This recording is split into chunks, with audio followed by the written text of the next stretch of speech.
오늘은 시험에는 끝이 있습니다 라는 제목으로 함께 은혜 나누기를 원합니다. 이 시간 말씀이 선포될 때 성령님의 감동 감화 역사하심이 우리 모두에게 함께하기를 축복합니다. 여러분 혹시 날 구원하신 주 감사하는 찬양을 아십니까? 2절에 보면 이렇게 나옵니다. 응답하신 기도 감사, 거절하신 것 감사, 헤쳐나온 풍랑 감사, 모든 것 채우시네. 아픔과 기쁨도 감사, 절망 중 위로 감사, 측량 못할 은혜 감사, 크신 사랑 감사해. 여러분, 우리가 이 찬양을 잠깐 가사를 들여다봤는데요, 여러분 혹시 이 가사 중에 걸리는 게 있지 않습니까? 저는 두 가지가 걸리더라고요. 첫 번째, 거절하신 것 감사. 두 번째, 아픔과 기쁨 감사예요. 여러분 어때요? 하나님께 정말로 간절히 기도했는데 하나님께서 응답하지 않으신 적 있나요? 정말 힘들게 아픔 가운데 있는데 하나님께 도움을 구했지만 여전히 하나님께서 침묵으로 일관하시지 않았습니까? 그 가운데 우리가 감사할 수 있을까요? 아니, 그 상황을 인정하고 받아들일 수 있을까요? 하지만 오늘 방금 부른 이 찬양의 가사는 이렇게 고백합니다. 거절하신 것 감사, 아픔도 감사. 아니, 어떻게 이 찬양을 지은 이는 이렇게 감사할 수 있을까요? 그 고백의 근거가 어디 있을까요? 여러분, 이 찬양의 제목이 무엇이죠? 날 구원하신 주 감사합니다. 날 구원하신 선하신 주님을 믿기에, 이런 시련 가운데서도 선하신 하나님의 뜻을 믿기에 감사할 수 있는 겁니다. 이 감사의 능력, 선하신 하나님이 우리와 함께 하신다는 그 놀라운 은혜가 이 시간 이 예배 가운데 우리에게 함께 하기를 축복합니다. 우리는 야고보서 1장을 계속해서 보고 있습니다. 오늘 말씀은 야고보서의 구조상 두 번째 서론이라고 이야기합니다. 동일하게 시험이라는 이야기로 시작하지요. 아니, 설교도 시험의 주제를 끝내고 싶은데 시험이 끝나지 않습니다. 우리의 삶도 마찬가지죠. 시험을 경험하기 싫지만 시험의 연속입니다. 어떻게 해야 우리는 이 시험을 이겨낼 수 있을까요? 우리 복습해 보면요, 주님이 부어주시는 인내를 붙잡아야 됩니다. 그리고 주님께 지혜를 구하며 나아가야 됩니다. 이게 두 주간의 설교의 요약이에요. 그러면 우리는 이 모든 시험을 넉넉하게 이길 수 있습니다. 여러분, 시험을 견딘다라는 말이 무엇입니까? 내가 말씀대로 살고 있는지, 내가 믿음의 길을 가고 있는지 하나하나 검증하는 과정이라는 뜻이에요. 오늘 야고보의 편지를 받은 이들 역시 마찬가지입니다. 신앙을 위해서 타국으로 떠났습니다.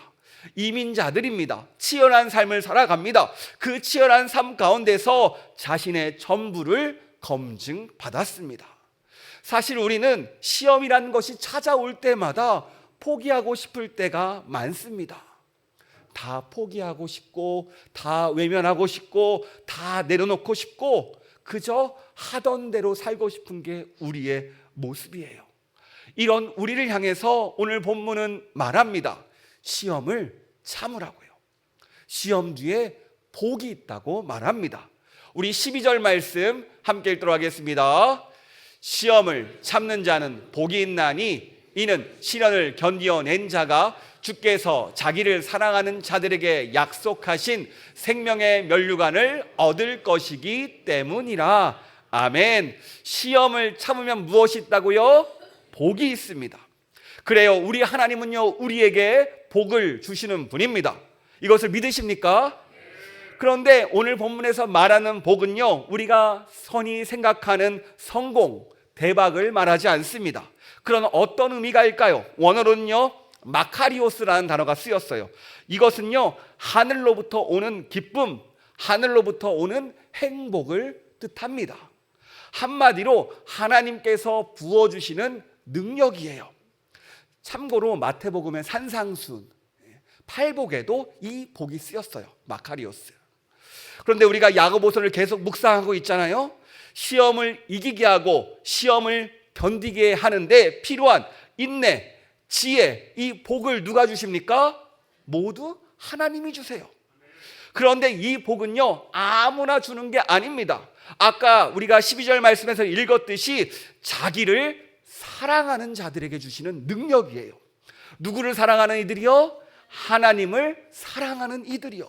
정말로 선물처럼 주시는 하나님의 능력이라고 이야기합니다. 우리가 이것을 12절 말씀을 세번역 성경으로 한번 읽어보도록 하겠습니다. 같이 읽겠습니다.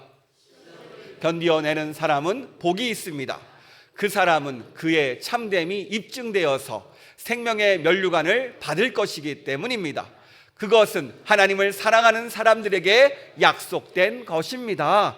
아멘. 그렇습니다. 시험을 견디는 사람은 복이 있습니다. 왜요? 그의 참됨, 그의 참신앙을 가지고 있구나. 그의 안에 예수님의 생명이 담겨 있구나. 그가 정말로 예수님을 붙잡고 살고 있구나. 그에게 예수님의 십자가 부활의 능력이 함께하는구나. 이것이 입증되었기 때문입니다.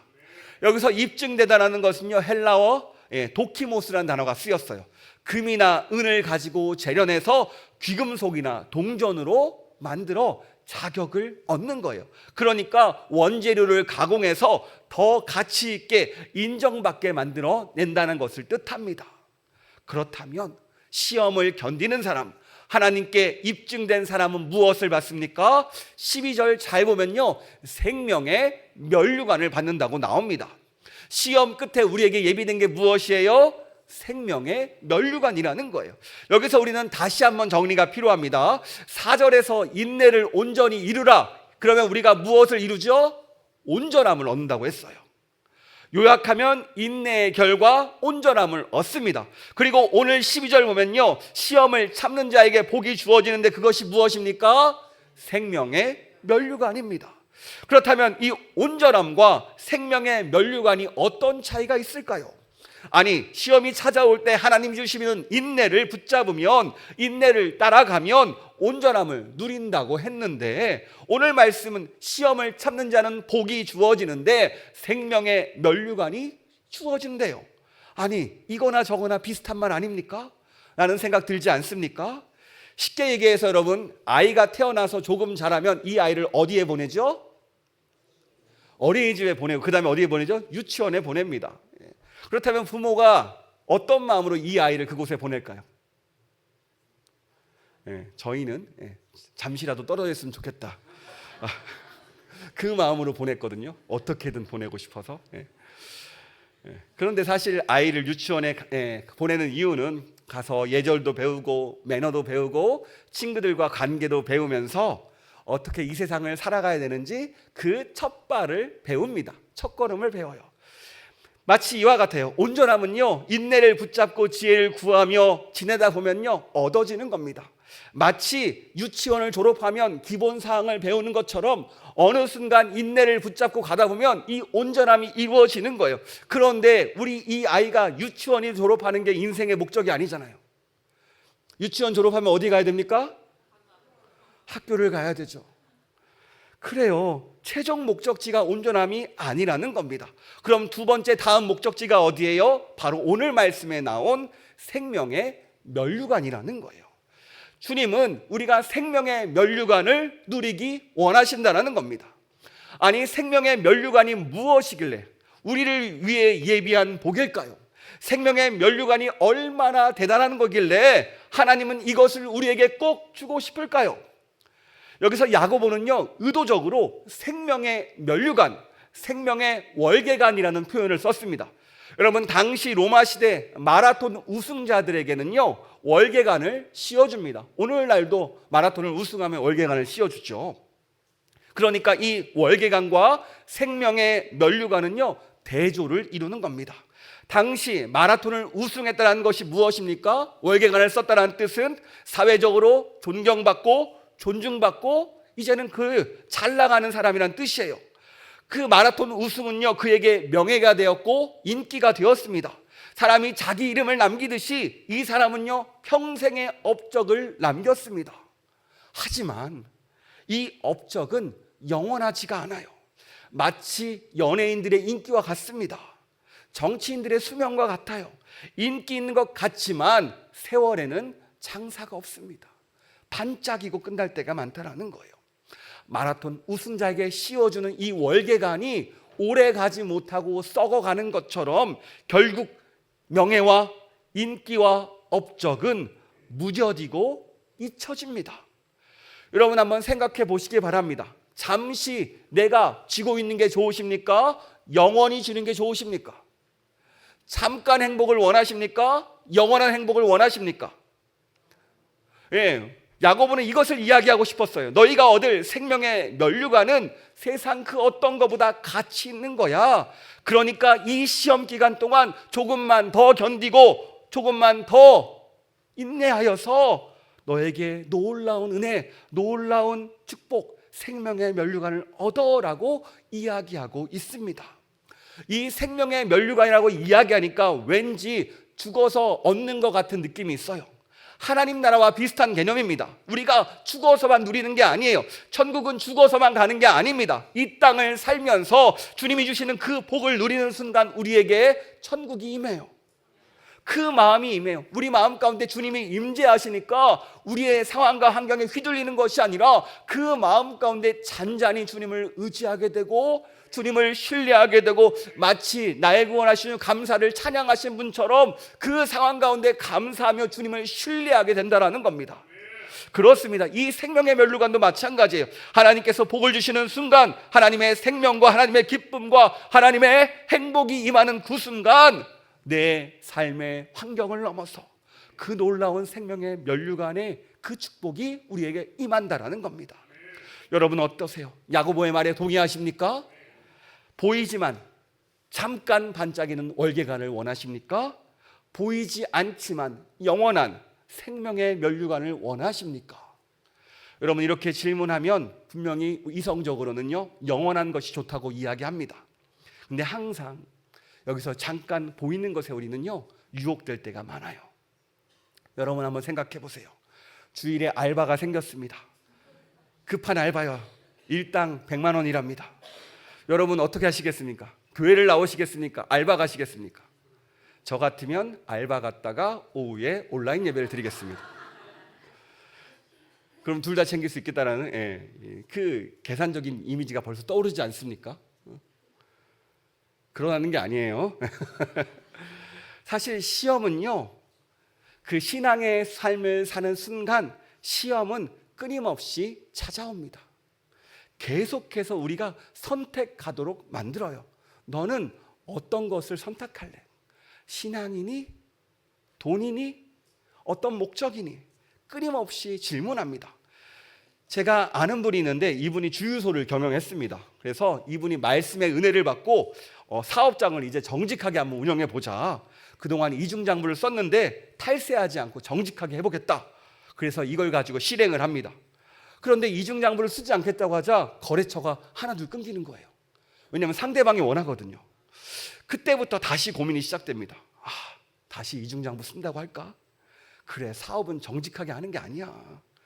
많은 고민과 유혹이 찾아옵니다. 신앙적인 부분에서 조금만 눈 감으면 될 것 같은데 문제는 사업이 더 어려워지자 이런 생각까지 해요. 하나님이 혹시 나를 안 사랑하는 거 아니야? 일이 안 풀리니까 이런 생각까지 합니다. 아니 하나님, 내가 신앙적으로 결단하면은 하나님이 도와주셔야죠. 왜 이때 안 도와주십니까? 이분은요 이 시기 정말 어려운 시절을 보냈습니다. 이분이 어떻게 됐을까요? 대답하지 않겠습니다. 궁금해하시라고요. 이런 여러 케이스가 있었는데 사업이 잘 되는 케이스는요 극소수였습니다. 대부분 사업 가운데 힘들어하시는 분이 많았어요. 그런데 그 분들과 대화하면서 제가 느꼈던 게 있어요. 그분들이 한결같이 고백하는 게 있습니다. 그래도 저는 감사합니다라는 고백이었어요. 주님과 함께 하니까 이렇게 좋을 수 없다라는 거예요. 아니 분명히 사업은 힘들어지고 가게의 경제도 힘들어지고 있는데 왜 이분은 이런 고백을 할까요? 그러니까요 이분이요 힘들어지니까 하나님을 더 찾게 되더라요. 하나님께 기도하니까 하나님을 만나니까 마음속에서 신기하게 평안이 찾아오고 은혜가 찾아오고 새 힘이 부어지니까 살아갈 동력을 얻는다는 겁니다. 하루하루 너무가 좋대요. 너무 감사하대요. 그래서 어떤 분이 이렇게 얘기해요. 사업 계속 안 됐으면 좋겠습니다. 아니 이 기쁨을 놓치기가 싫습니다. 그 정도로 고백하는 분들이 있었어요. 여러분, 왜 이분이 이렇게까지 고백할까요? 다른 게 아니에요. 주님과 함께하고 주님과 교제하고 주님을 통해서 세임을 얻는 그 놀라운 기쁨, 마치 생명의 면류관이 우리에게 임한 것과 같은 그 놀라운 은혜가 임하니까 다른 것들이 중요치 않더라는 거예요. 정말로 중요한 것을 느끼니까 다른 것들을 내려놓고 온전히 주님께서 함께 해주시더라는 거예요. 이렇게 고백하신 분들은 꼭 하나님께서 바쁘시게 만들더라고요. 예, 이렇게 되게 아이러니가 있습니다. 그래요. 우리가 말씀 가운데 시련을 견딘다는 것은 시험 가운데 검증된다는 뜻입니다.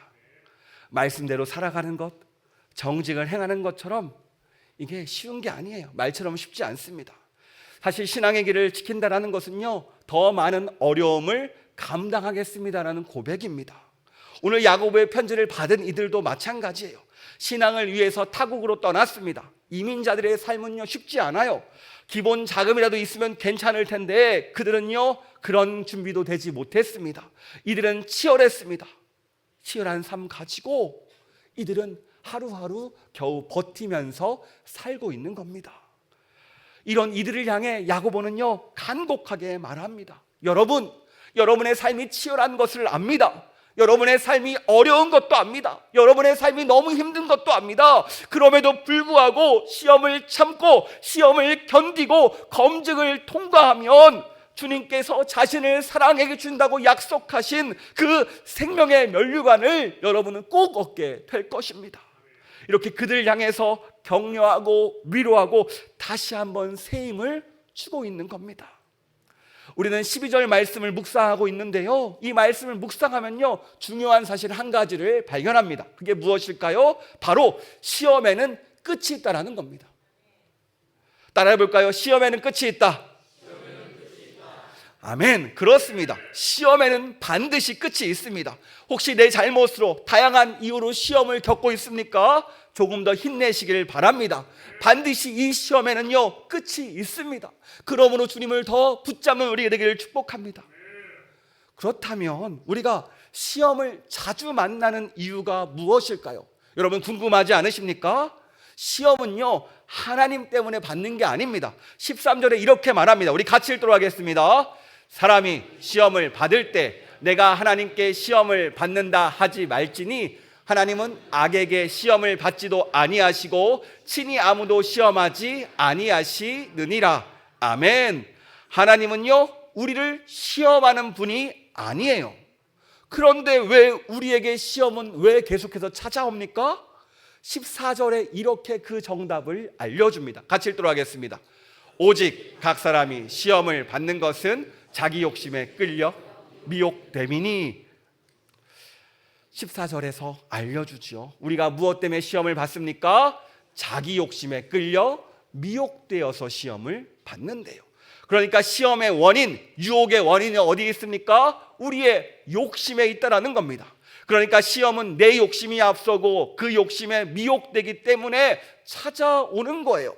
그러므로 우리에게 시험이 계속해서 찾아온다라면 내가 무엇을 갖고 싶어 하는지, 무엇에 욕심 부리는지를 살펴봐야 됩니다. 이렇게 질문하는 분도 계실 거예요. 그럼 시험이 없으려면 나는 자연이다처럼 산속에 들어가서 혼자 살면 되겠네요. 여러분 정말 그럴까요? 그러면 정말 시험이 없어질까요? 여러분 제가 생각해 봤어요. 산속에 들어가면 어떨까? 일단 핸드폰이 안 터집니다. 먹을 거를 자급자족해야 됩니다. 그런데 혼자라는 거예요. 혼자는요, 외롭습니다. 어두울 때 우울감도 찾아오고 죄책감도 찾아오고 자괴감도 찾아오고 상처도 다시 생각납니다. 이 싸움이 평생에 멈추지 않아요. 우리가 관계에 상처를 받은 분들이 산속으로 많이 들어가시는데 혼자 있어도 동일한 비슷한 시험들이 계속해서 찾아온다는 거예요. 이런 시험에 이끌리는, 이런 욕심에 이끌리는 삶의 족장지가 어딜까요? 욕심은 우리를 어디로 이끌고 갑니까? 15절에 이렇게 이야기합니다. 우리 같이 읽도록 하겠습니다. 욕심이 잉태한 즉 죄를 낳고 죄가 장성한 즉 사망을 낳느니라. 아멘. 잉태하고 장성하고 사망하는 것, 인간의 일생입니다. 욕심을 따라 사는 삶, 결국 우리를 어디로 이끕니까? 사망으로, 죽음으로 이끈다라는 거예요. 혹시 유혹에 처음에는요 좋아 보여서 따라가 보지만, 매력적이어 보이지만 결국 그 끝은 사망이라는 겁니다.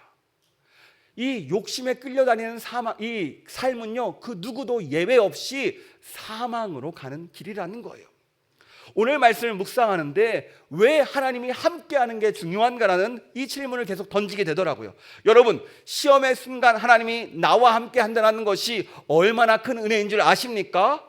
여러분 한번 생각해 보세요. 시험을 혼자 치르는 사람이 있습니다. 이 사람은요 한마디로 수고하고 무거운 짐을 진 사람입니다. 왜냐하면 내 인생을 내가 책임져야 되기 때문입니다. 여러 가지 방법을 통해서, 여러 가지 수를 통해서 시험을 이겨내려고 합니다. 하지만 이 사람 혼자서 시험을 치러야 되기 때문에 결국 욕망에 이끌리고 하고 싶은 대로, 먹고 싶은 대로, 행동하고 싶은 대로 살아갑니다. 하지만 그 삶의 끝은 어디예요? 사망이라는 거예요. 이들에게 미래가 없고요, 마치 썩어져가는 월계관을 위해 살아가는 사람과 같다라는 겁니다. 어느 날 잘 되는 것 같아 보이지만 또다시 시련이 찾아오면, 시험이 찾아오면 무너지고 넘어지고 결국 망가지는 인생이라는 거예요. 하지만 하나님과 함께하는 사람은 다릅니다. 왜 다릅니까? 주님을 믿기에, 주님이 나와 함께 하시기에 시험의 순간 혼자 이 시험을 견디지 않는다라는 거예요. 주님과 함께 견딘다는 거예요. 이게 얼마나 큰 은혜입니까? 로마서 8장 26절에 이렇게 나옵니다. 우리 같이 읽도록 하겠습니다. 이와 같이 성령도 우리의 연약함을 도우시나니 우리가 마땅히 기도할 바를 알지 못하나 오직 성령이 말할 수 없는 탄식으로 우리를 위하여 친히 간구하시느니라. 아멘. 그렇습니다. 시험의 순간 내가 넘어지면요 주님이 붙잡아 주십니다. 내가 힘들 때면요 주님이 일으켜 세워주십니다. 다 내려놓고 싶은 순간 나를 바라보고 나를 사랑의 시선으로, 따뜻한 시선으로 바라보는 주님의 시선을 볼 수 있습니다. 내가 지칠 때마다 나를 괜찮다고 토닥여 주시며 안아주시며 위로해 주시는 그 주님을 경험하게 됩니다. 그것뿐만 아니죠. 내가 말도 안 나오고 기도가 안 나올 때, 신음밖에 나오지 않는 상황에, 주여밖에라는 단어밖에 나오지 않는 그 상황에도 주님은 나를 대신해서 기도해 주시고 나를 위해서, 살려내시기 위해서 오늘도 힘쓰고 애쓰고 계신다라는 거예요. 왜 그렇습니까? 우리를 포기하지 않기 때문입니다. 나를 사랑하기 때문에 결코 포기하지 않고 오늘도 우리와 함께 하시며 우리를 일으켜 세워주길 원하세요. 우리가 왜 시험의 순간 무너지지 않습니까? 시험의 순간 이것이 왜 걱정되지 않습니까? 왜 날 구원하신 주 감사라고 찬양하며 그분이 응답하지 않아도, 내가 아픔 가운데 있을지라도 내가 감사할 줄 압니까? 다른 이유가 아니라는 거예요. 하나님이 나와 함께 하시니까 오늘도 나를 일으켜 세워주시고 나를 도와주시고 내가 넘어질 때마다, 내가 쓰러질 때마다 다시 한번 손잡아 주시기 때문에 내가 오늘도 다시 한번 일어설 수 있는 것, 이것이 함께 한다는 은혜라는 겁니다. 이게 바로 하나님이 있느냐 없느냐의 차이예요. 여러분, 오늘 하루를 어떻게 사시겠습니까? 나 혼자 사시겠습니까? 아니면 하나님과 함께 하시겠습니까? 여러분, 성경에서 말하는 우리가 사는 세상을 이렇게 표현합니다. 타락한 곳입니다. 죄가 지배하는 곳이 세상이에요. 그래서 사탄이 이 세상의 배후 세력이라고 이야기합니다. 그래서 비틀어진 곳이 세상이에요. 그래서 비틀어질수록 왠지 성공하는 것 같고, 비틀어질수록 무엇인가 잘 되는 것 같고, 독재할수록 무엇인가 편해질 것 같습니다. 그렇다면 믿음의 사람이 이 세상을 살아갈 때, 이런 세상을 살아가는데 어떤 삶을 살게 될까요? 세상이 비틀어졌는데 우리는 똑바르게 살려고 합니다. 그럴 때마다 우리는 시험을 만나게 된다는 거예요. 왜죠? 타락하고 죄가 지배하는 이 세상 가운데 하나님의 말씀대로 살겠다는 것 그 자체가 시험의, 시련의 연속이라는 거예요. 여러분, 시험을 뜻하는 이 페이라스모스라는 단어가 있어요. 헬라어인데요, 이 단어는요 문맥에 따라 뜻이 결정됩니다. 시험, 시련, 유혹이라는 단어로 해석되는데 앞뒤 문맥에 따라서 해석이 되는 거예요. 그래서 12절은 시험하다, 13절은 유혹하다라는 단어가 쓰였습니다. 똑같은 단어인데 해석할 때요. 그러니까 어떤 사람에게 시험은요 자신을 입증할 수 있는 기회가 되는 것이고, 어떤 사람에게 이 시험은 유혹이 된다는 거예요. 내가 어떻게 이것을 받아들이냐에 따라서 그 해석이 달라집니다. 그래서 하나님 없이 시험을 치르는 사람은 모든 것이 유혹이고, 하나님과 함께 치르는 사람은 이 모든 시험이 시련이 된다는 거예요. 그래서 주님과 함께하는 것이 축복이라는 겁니다. 여러분, 야고보는요, 이 시험의 순간 나와 함께 하시는 하나님을 더 신뢰하기를 이야기하고 있습니다. 우리 16절과 17절 말씀 함께 읽도록 하겠습니다. 내 사랑하는 형제들아, 속지 말라. 온갖 좋은 은사와 온전한 선물이 다 위로부터 빛들의 아버지께로부터 내려오나니 그는 변함도 없으시고 회전하는 그림자도 없으시니라. 아멘. 그렇습니다. 우리 하나님은요, 빛이십니다. 빛들의 아버지십니다. 온갖 좋은 은사를 하늘에서 부어주시는 분이십니다. 변함없으신 분, 신실하신 분, 어둠이 없으신 분, 이런 분이 우리에게 시험을 주지 않는다라는 거예요. 오히려 선하신 하나님이 우리와 함께 이 시험을 감당할 수 있도록 도와주신다라는 것을 이야기하고 있습니다. 그런데 왜 우리는 시험의 순간 하나님을 외면할까요? 하나님을 찾지 않게 될까요? 여러분, 시험의 순간이 찾아올수록 주님을 의지하는 우리가 되길 축복합니다. 하나님은요, 우리가 뭐라고 온전함을 계획하셨을까요? 하나님은 우리가 뭐라고 나에게 생명의 면류관을요 준비해놓고 기다리고 계실까요? 다른 이유가 아닙니다. 12절에도 나오죠. 나를 사랑하시기 때문입니다. 사랑하시기 때문에 온전하기를 원하고, 사랑하기 때문에 생명의 면류관을 꼭 쓰기를 원하는 거예요. 마치 우리 부모가 자녀를 바라보듯이 우리 자녀가 이것은 꼭 가져야 된다고 생각하는 것들이처럼 이것을 누리기를 원한다는 거예요. 그래서 18절에 이렇게 이야기합니다. 같이 읽도록 하겠습니다. 그가 그 피조물 중에 우리로 한 첫 열매가 되게 하시려고 자기의 뜻을 따라 진리의 말씀으로 우리를 낳으셨느니라. 아멘. 하나님은요, 우리를 그냥 계획 없이 이끌어 가시는 게 아닙니다. 18절에 뭐라고 나옵니까? 자기의 뜻을 따라 무엇으로 우리를 낳았습니까? 진리의 말씀으로 우리를 낳았다고 이야기해요. 신약에서 진리의 말씀은요, 복음을 말합니다. 그러니까 우리는 하나님의 계획 아래 복음으로 우리를 낳았다고 이 위대한 선언이 오늘 선포되고 있습니다. 내가 너희를 복음으로 낳았다. 내가 너희를 복음으로 살려냈다. 내가 너희를 복음으로 이 땅 가운데 함께하기를 계획했다. 우리를 향해서 이야기합니다. 너는 내 것이다. 너는 내 자녀다. 주님은 이것을 오늘도 끊임없이 선포하고 계신 거예요. 여러분 따라해 볼까요? 나는 하나님의 것이다. 아멘. 그렇습니다. 내가 바로 진리의 말씀으로, 복음으로 하나님의 것으로 확신하는 시간 되기를 축복합니다. 더 나아가 우리 18절은요, 우리가 하나님의 첫 열매라고 이야기하고 있어요. 첫 열매라는 것은요, 구약적인 의미를 담고 있습니다. 구약에서 첫 열매가 어떤 의미입니까? 모든 첫 열매는 하나님의 것입니다. 그러니까 너희는 하나님의 것이야 라고 이야기해요. 두 번째 첫 열매는요, 좋은 것만 드립니다. 하나님 보시기에 우리가 가장 좋은 거래요. 아니, 우리 너무 부족하죠. 연약해 보여요. 무엇인가 아쉬워 보일 때도 많습니다. 하지만 하나님 보시기에 우리가 잘하지도 못하고 잘 섬겨지도록 못하는데, 부모님께 효도도 못하는 우리가 하나님께 효도는 더 못하잖아요. 이쁜 자녀가 아닌 것 같아요. 하지만 하나님 보시기에는요, 우리가 가장 좋다고 말씀하십니다. 너희가 가장 좋은 것이다. 너희가 가장 훌륭한 것이다. 얼마나 하나님께서 콩깍지가 씌우셨는지, 우리가 얼마나 좋다는지 계속해서 고백하십니다. 그리고 세 번째 첫 열매는요, 하나님의 하사품입니다. 하나님께서 하늘에서 주시는 거예요. 너희는 하늘에서 내려주는 소중한 존재야 라고 이야기하세요. 너희가 하나님의 산물 중 처음이자 가장 좋은 것이다. 오늘 말씀 가운데 우리를 향해서 다시 한번 위로하고 격려하십니다. 진실하신 하나님, 거짓 없으신 하나님, 변함 없으신 하나님께서 오늘 말씀을 통해서 내가 너희를 사랑한다, 결코 넘어지지 말고 결코 시험 가운데 무너지지 말고 시험에는 끝이 있다라는 것을 우리를 향해서 말씀하고 계세요. 내가 사랑하기에 너희가 다시 일어서기를 원한다. 그 시험의 끝이 있음을 기억하며 오늘도 승리하기를 원한다라고 말씀하고 있습니다. 여러분, 오늘 말씀 가운데 주님의 그 간절한 마음이 느껴지지 않습니까?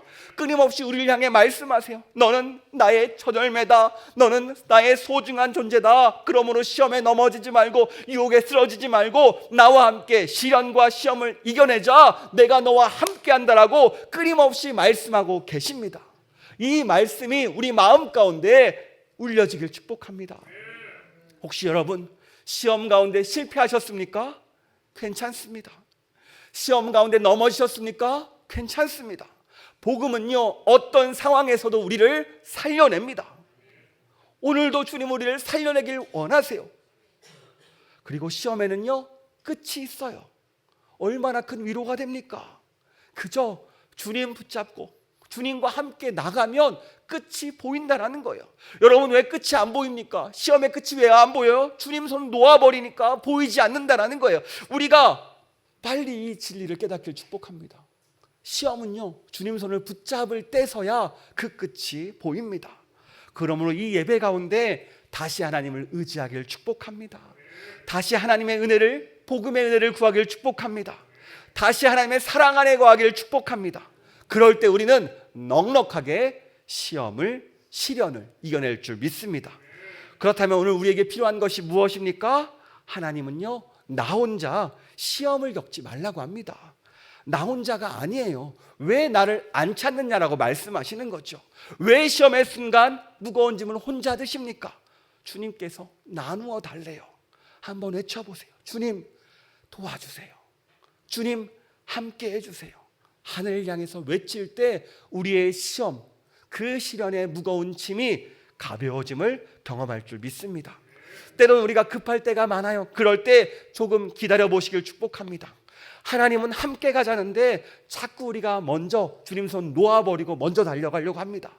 기다려 보시고 주님이 뭐라고 말씀하시는지 들어보시고 주님의 마음이 어떤지 한번 기다려 보시고 물어보시고 힘들면 힘들다라고 주님 앞에 때도 써보시고 주님과 교제할 때, 이렇게 주님과 만날 때 주님이 인내도 주시고 지혜도 주시고 복도 주셔서 주님이 예비하신 생명의 면류관을 그때서야 얻게 된다는 겁니다. 그러므로 이 시험의 핵심이 무엇입니까? 교제라는 거예요. 교제가 이루어지지 않으면 결코 이 시험에서 승리할 수 없습니다. 하지만 이 하나님과의 교제가 이루어지면 우리는 시험의 끝을 경험하게 될 것입니다. 이것을 믿으며 이번 한 주 하나님과 교제하며 승리하는 우리가 되길 축복합니다. 이 시간 함께 찬양으로 고백하며 나아갑니다. 왜 나만 겪는 고난이냐고, 왜 나만 겪는 고난이냐고, 불평하지 마세요. 고난의 뒤편에 있는 주님이 주실 축복 미리 보면서 감사하세요. 너무 견디기 힘든 지금 이 순간에도 주님이 일하고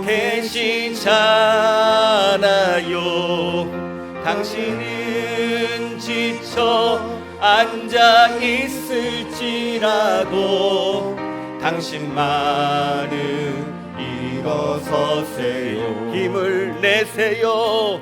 힘을 내세요.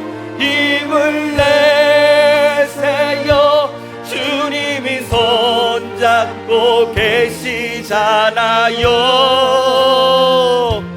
주님이 나와 함께함을 믿는다면 어떤 역경도 이길 수 있잖아요. 2절입니다.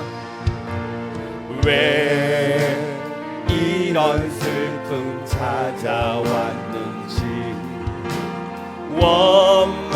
원망하지 마세요. 당신이 잃은 것보다 주님께 함께 받으르네. 더욱 많음에 감사하세요. 너무 견디기 힘든 지금 이 순간에도 주님이 일하고 계시잖아요. 남들은 지쳐 앉아 있을지라도 당신만은 일어서세요. 힘을 내세요. 힘을 내세요. 힘을 내세요. 주님이 손잡고 계시잖아요. 주님이 나와 함께함을 믿는다면 어떤 고난도 견딜 수 있잖아요. 힘을 내세요. 힘을 내세요. 힘을 내세요. 주님이 손잡고 계시잖아요. 주님이 나와 함께함을 믿는다면 어떤 고난도 견딜 수 있잖아요. 이 시간 같이 기도하기를 원합니다. 그렇습니다. 오늘 우리에게 어떤 시험이 찾아왔습니까? 시험 가운데 어찌할 바를 모르십니까? 그렇다면 방법은 하나입니다. 주님과 교제하는 것, 주님과 다시 한번 주의 말씀 안에서 주님과 하나 되는 것입니다. 함께하는 것입니다. 이 시간 주님께 기도할 때 주여 주님과 교제하게 하시고 주님과 더 친밀하게 해달라고, 주님 손잡고 일어나게 해달라고 주님의 이름 한 번으로 같이 기도하도록 하겠습니다. 주여 하나님 아버지 감사합니다. 아버지 오늘 이 시험 가운데 함께 하시는 구주님을 바라며 나아갑니다. 시험 가운데 내가 결코 혼자가 아니다, 내가 너와 함께 한다라고 말씀해 주시니 감사합니다. 아버지 아시죠? 아버지 아시죠? 이 시간 주님께서 역사할 줄 믿습니다. 아버지 주님께서 말씀을 통하여 주님께서 말씀해 주셨습니다. 이 시간 우리의 마음과 우리의 걱정과 우리의 근심 기도로 올려드립니다. 아버지 주님께서 들어주시고 이 시간 가운데 우리의 마음을 울려주셔서 우리의 마음 가운데 평안을 허락해 주시고 주님이 예비하신 축복 그 복을 누리게 하셔서 아버지 하늘의 평안이 내리기를 원합니다. 하늘의 기쁨이 내리기를 원합니다. 하늘의 감사가 내 마음까지 임하기를 원합니다. 아버지의 생명의 면류관 온전히 그것이 우리에게 임하기를 원합니다. 아버지 그러기 위해서 오늘도 주야 교제가 회복되어야 됩니다. 아버지가 시험의 순간 주님을 혹시 놓지 않았습니까? 회개하며 나아갑니다. 더 주님을 붙잡기를 원합니다. 주를 의지하기를 원합니다. 주와 함께하기를 원합니다. 아버지 도와주시고 은혜를 풀어 주시옵소서. 주님이 도와줄 줄 믿습니다. 아멘 줄 믿습니다. 오 할렐루야 할렐루야 할렐루야. 이 시간 가운데 주여 말씀하여 주셔서 내 마음의 심령 가운데 성령님 물려주시고 내 마음 가운데 필요한 것 이 시간 주님의 살아서 역사하시고 오늘도 함께 하심을 기억해 주셔서 아버지 아픔이 필요하고 위로가 필요한 분들 아버지 이 시간 가운데 위로하여 주셔서 아버지 시험에는 끝이 있습니다. 나와 함께 하자. 내 손 붙잡자. 아버지 그 길 따라서 아버지 풀리지 않는 것들 내어놓습니다. 얽혀버린 것 아버지 이 시간 내어놓습니다. 아버지 이 시간 풀어주셔서 얽혀진 것들 다 물려주셔서 아버지 정리하여 주셔서 아버지 이 시간 주님께서 함께 할 줄 믿습니다. 아버지 임하시고 역사해 주셔서 온전히 주님께서 함께 할 줄 믿습니다. 아버지 부어주시고 임하시옵소서. 하나님 감사합니다. 오늘도 주님께서 내가 너와 함께한다라고 말씀해 주시며 내가 너를 지켜준다라고 말씀해 주시니 감사합니다. 아버지 이렇게 보니까 시험의 순간 나 혼자서 무엇인가 해보려고 했습니다. 주님의 손과 함께 가야 되는데 나 혼자 해보려 보니 더 얽히고 더 꼬이고 더 무너집니다. 이 시간 말씀에 따라서 주님 손 붙잡기를 원합니다. 아버지 이 시간 함께 해주시고 우리가 주님의 손을 붙잡을 때 오늘 예비하신 하나님의 축복 하늘의 복을 내려주시고 생명의 면류관을 얻도록 허락하여 주시옵소서. 주님과 함께하면 모든 시험 이겨낼 줄 믿습니다. 주님과 함께하는 순간 시험의 끝이 보일 줄 믿습니다. 이것을 믿으며 이것을 의지하며 나가는 우리가 되게 하여 주시옵소서. 주님이 함께할 줄 믿으며 우리를 사랑하시고 우리를 도와주시는 예수님의 이름으로 기도합니다. 아멘.